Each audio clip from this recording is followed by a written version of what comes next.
आज हम विस्तार से पढ़ेंगे ट्रांसफॉर्मर यानी ट्रांसफॉर्मर के बारे में। ट्रांसफॉर्मर विद्युत प्रणाली का एक अत्यंत महत्वपूर्ण उपकरण है जिसके बिना आधुनिक बिजली व्यवस्था लगभग असंभव है। आज हम इसके निर्माण, कार्य सिद्धांत, प्रकार, winding, losses, cooling methods, testing, applications और कॉम्पिटिटिव एग्जाम के महत्वपूर्ण पॉइंट्स को पूरी डिटेल में समझेंगे। बिल्कुल। और ये डीप डाइव एक तरह से एक संपूर्ण मास्टर गाइड होने वाली है उन सभी के लिए जो इलेक्ट्रिकल इंजीनियरिंग को गहराई से समझना चाहते हैं। हाँ, मेरा लक्ष्य यही है कि चाहे कोई आईटीआई की तैयारी कर रहा हो, पॉलिटेक्निक कर रहा हो या फिर एसएससी, जेईई, रेलवे या किसी भी टेक्निकल एग्जाम का छात्र हो, ये चर्चा उनके लिए एक चीट शीट का काम करे। सही कहा, क्योंकि ट्रांसफॉर्मर केवल लोहे और तांबे की एक मशीन नहीं है। असल में ये वो उपकरण है जिसने पूरी दुनिया में पावर ट्रांसमिशन यानी बिजली के संचरण को लंबी दूरी तक संभव बनाया है। बिल्कुल, और इसी वजह से ग्रिड सिस्टम काम कर पाता है।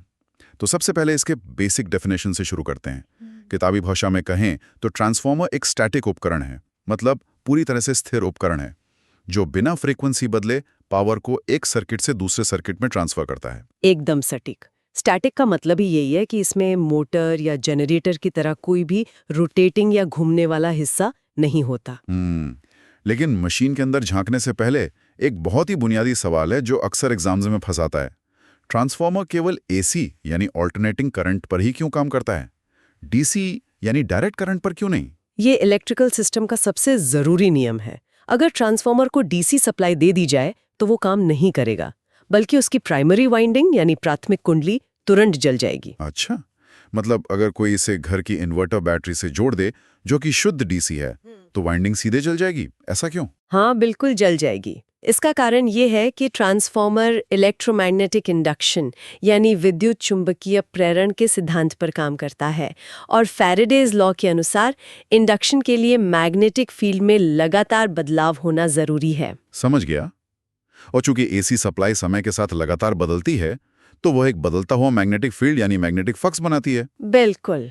और यही बदलता हुआ फ्लक्स वाइंडिंग में एक विरोधी ताकत पैदा करता है जिसे बैक ईएमएफ कहते हैं। ये बैक ईएमएफ ही करंट को कंट्रोल में रखता है। लेकिन डीसी सप्लाई एकदम स्थिर होती है, उसमें कोई बदलाव नहीं होता। तो डीसी में कोई बदलता फ्लक्स नहीं होगा तो कोई बैक ईएमएफ भी नहीं बनेगा? सही पकड़े। बिना बैक ईएमएफ के वाइंडिंग सिर्फ एक साधारण तार की तरह काम करेगी जिसका रेजिस्टेंस बहुत कम होता है। नतीजा ये होगा कि बहुत भारी मात्रा में करंट बहेगा और वाइंडिंग गर्मी से तुरंत जलकर खाक हो जाएगी। बाप रे, ये तो बहुत ही तार्किक कॉन्सेप्ट है। मतलब ट्रांसफॉर्मर को काम करने के लिए करंट में उतार चढ़ाव चाहिए ही चाहिए। हाँ, और इसी वजह से ये म्यूचुअल इंडक्शन यानी अन्योन्य प्रेरण पे काम कर पाता है।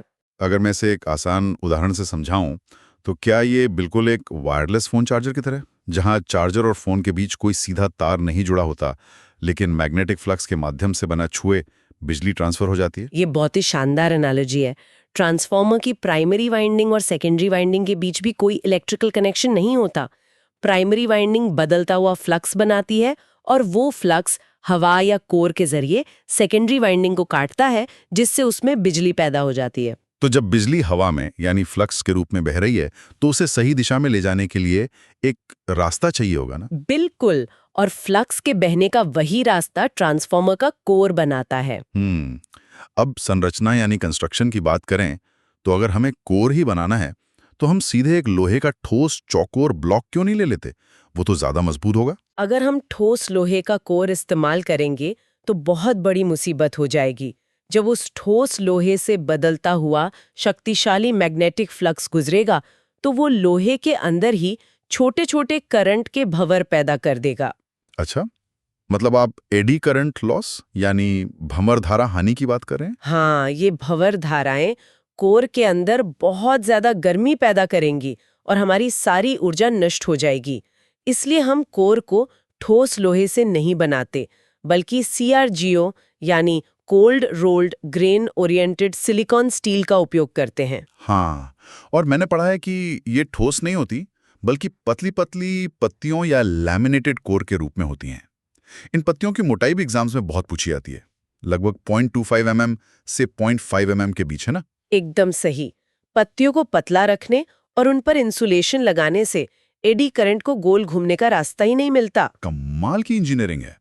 अब बनावट के आधार पर देखें तो कोर टाइप और शेल टाइप ट्रांसफार्मर होते हैं। हाँ, कोर टाइप में वाइंडिंग बाहर होती है और कोर अंदर होता है, आमतौर पर एल या यू शेप में।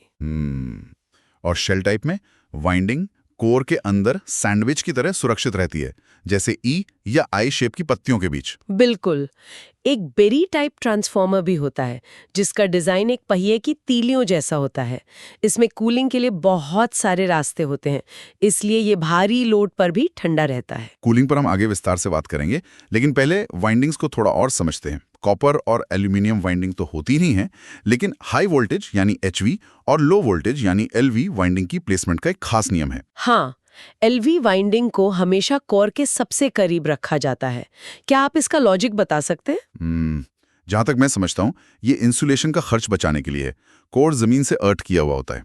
अगर हम लाखों वोल्ट वाली एचवी वाइंडिंग को कोर के पास रखेंगे तो स्पार्किंग रोकने के लिए बहुत भारी और महंगा इंसुलेशन लगाना पड़ेगा। बिल्कुल सही। एलवी वाइंडिंग अंदर रखने से वो महंगे इंसुलेशन का खर्च बच जाता है। और वाइंडिंग के भी कई प्रकार होते हैं, जैसे छोटे ट्रांसफार्मर में सिलिंड्रिकल या हेलिकल वाइंडिंग यूज होती है, और बड़े पावर ट्रांसफार्मर में डिस्क वाइंडिंग या क्रॉस ओवर वाइंडिंग का इस्तेमाल किया जाता है, ताकि हाई वोल्टेज को सही से हैंडल किया जा सके। सही कहा। अब इतनी भारी वाइंडिंग और हाई वोल्टेज के साथ ट्रांसफार्मर में भयंकर गर्मी पैदा होती है। तो इसे पिघलने से रोकने के लिए ट्रांसफार्मर टैंक और ऑयल का कॉन्सेप्ट आता है। मेन टैंक को हम ट्रांसफार्मर ऑयल से लबालब भर देते हैं। ये तेल कूलिंग और इंसुलेशन दोनों का काम करता है। हाँ, ये खास मिनरल या सिंथेटिक तेल होता है। और एग्जाम्स के लिए 2 पॉइंट बहुत जरूरी हैं। इस तेल की डाइलेक्ट्रिक स्ट्रेंथ कम से कम 30 केवी होनी चाहिए और इसका फ्लैश पॉइंट 140 डिग्री सेल्सियस होना चाहिए। फ्लैश पॉइंट 140 डिग्री मतलब इससे कम तापमान पर तेल में आग नहीं लगेगी, जो कि सुरक्षा के लिए बहुत जरूरी है। बिल्कुल।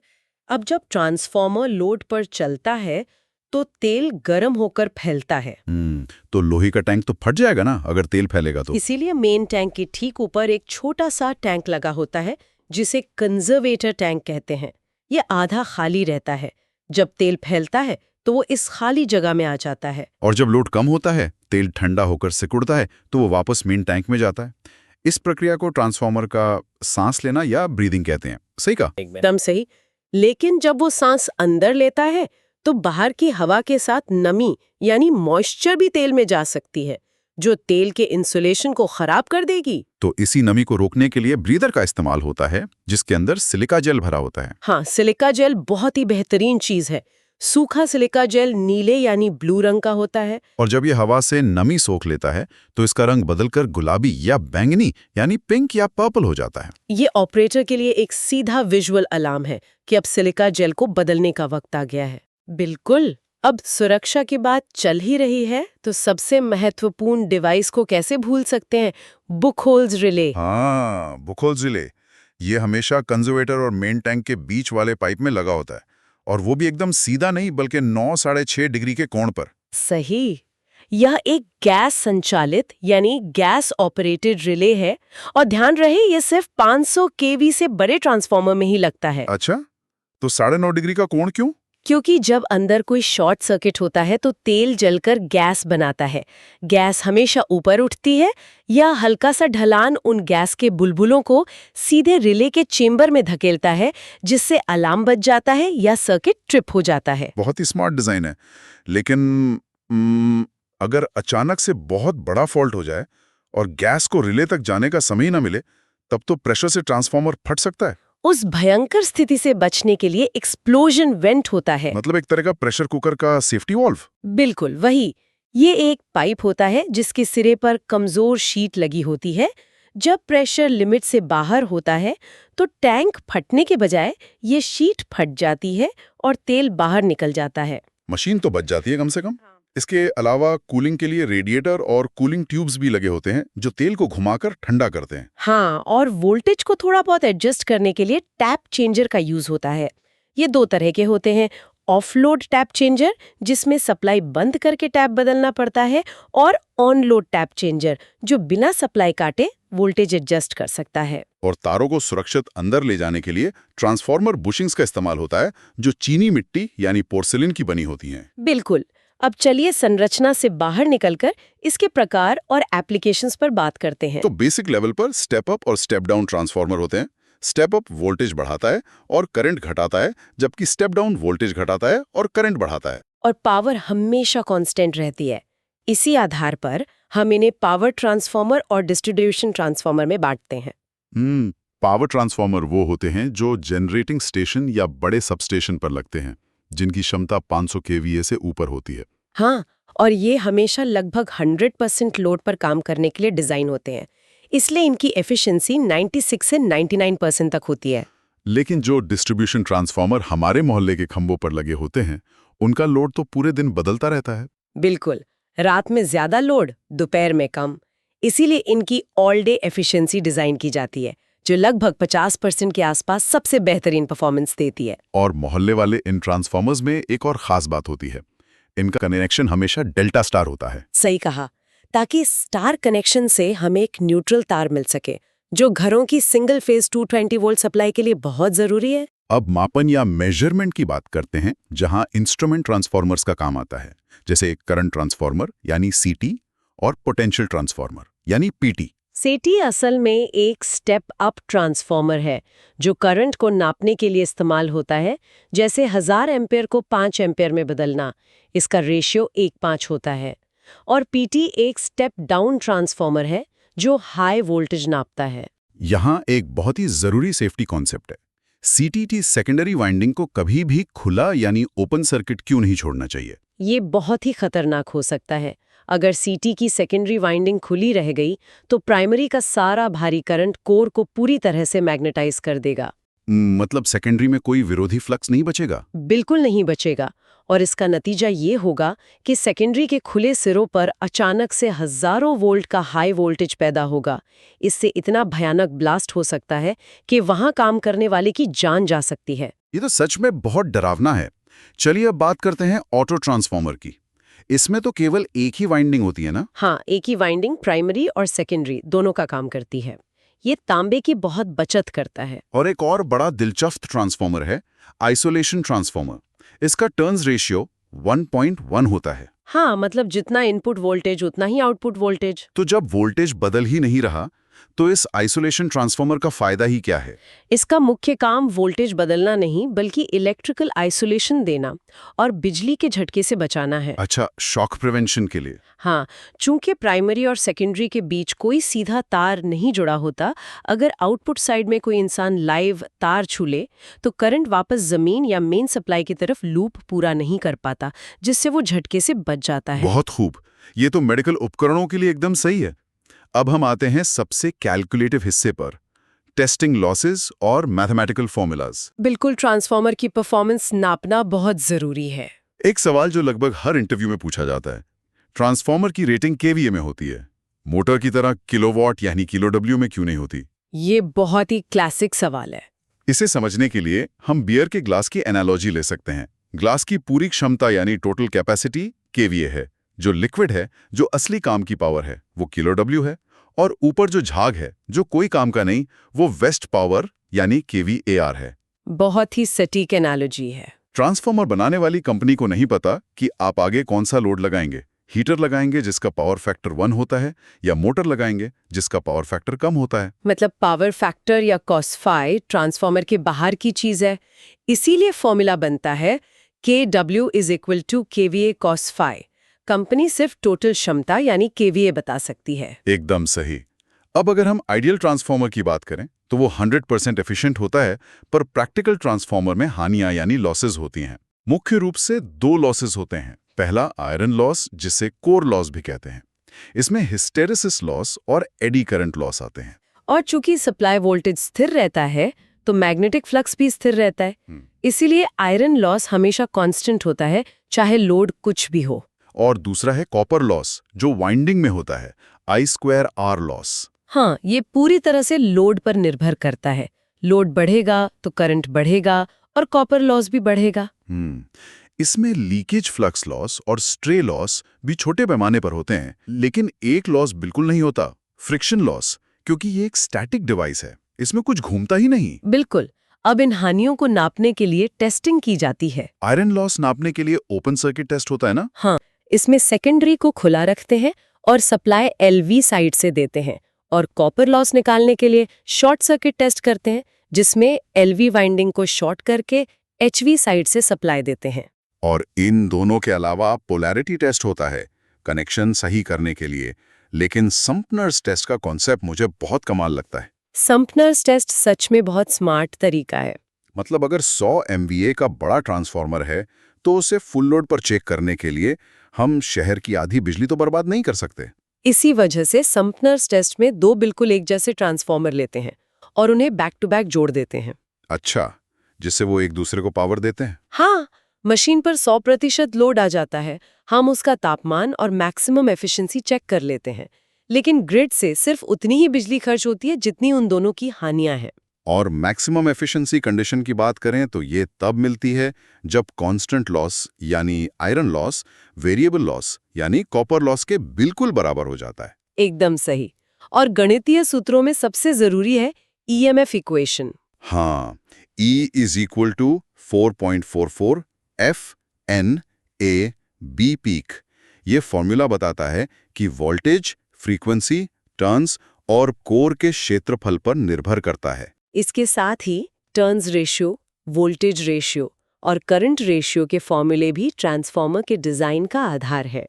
और वोल्टेज रेगुलेशन ये बताता है कि नो लोड से फुल लोड तक वोल्टेज में कितना उतार चढ़ाव आता है। जितना कम वोल्टेज रेगुलेशन ट्रांसफार्मर उतना ही अच्छा। अब मान लीजिए शहर का लोड बढ़ गया है, तो हम बड़े ट्रांसफार्मर्स की जगह कई छोटे ट्रांसफार्मर्स को एक साथ जोड़ते हैं, जिसे पैरेलल ऑपरेशन कहते हैं। हाँ, समानांतर प्रचालन। इसके लिए 4 शर्तें पूरी होनी चाहिए: समान वोल्टेज रेशियो, समान पर यूनिट इम्पीडेंस, समान फेज सीक्वेंस और सबसे महत्वपूर्ण समान पोलैरिटी। पोलैरिटी सबसे जरूरी है। अगर प्लस माइनस या फेज गलत जुड़ गए तो भयंकर शॉर्ट सर्किट होगा। बिल्कुल।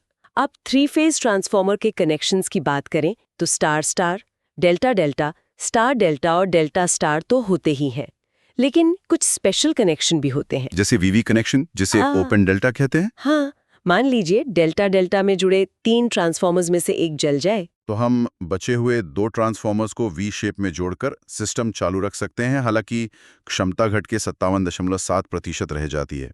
यह एक बेहतरीन इमरजेंसी जुगाड़ है। और एक स्कॉट कनेक्शन होता है जिसे टीटी कनेक्शन कहते हैं।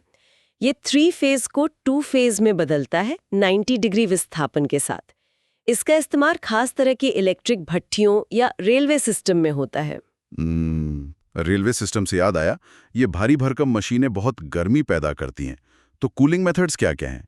छोटे ट्रांसफार्मर में एयर कूलिंग होती है, लेकिन बड़ों में ऑयल कूलिंग होती है, जैसे ONAN यानी ऑयल नेचुरल एयर नेचुरल। और बड़े होने पर ONAF oil natural air forced, जिसमें पंखे लगा देते हैं। हाँ, और बहुत बड़े पावर ट्रांसफार्मर्स में OFAF oil forced air force, जिसमें तेल को पंप से घुमाते हैं, और OFWF oil forced water forced, जहां पानी के जरिए तेल को ठंडा किया जाता है। इसके साथ ही इनकी सुरक्षा यानी प्रोटेक्शन के लिए बुक होल्स रिले तो है ही, साथ में डिफरेंशियल प्रोटेक्शन होता है जो प्राइमरी और सेकेंडरी करंट के अंतर को नापता है। और ओवर करंट प्रोटेक्शन तथा अर्थ फॉल्ट प्रोटेक्शन भी लगाए जाते हैं ताकि मशीन सुरक्षित रहे। अब जाते जाते एक बहुत ही अनोखा रूल डिस्कस करते हैं, साइज वर्सेस फ्रीक्वेंसी रूल। ये बहुत ही दिलचस्प है। फ्रीक्वेंसी और ट्रांसफार्मर का आकार इन्वर्सली प्रोपोर्शनल यानी व्युत्क्रमानुपाती होते हैं। मतलब सिर्फ फ्रीक्वेंसी बढ़ाएंगे तो ट्रांसफार्मर छोटा हो जाएगा? बिल्कुल। एयरक्राफ्ट या सबमरीन्स में जगह बहुत कम होती है, इसलिए वहां 50 हर्ट्ज की जगह 400 हर्ट्ज की सप्लाई इस्तेमाल होती है। अच्छा, तो 8 गुना ज्यादा फ्रीक्वेंसी होने से ट्रांसफार्मर का आकार एकदम सिकुड़कर सूटकेस जितना हो जाता है। एकदम सही।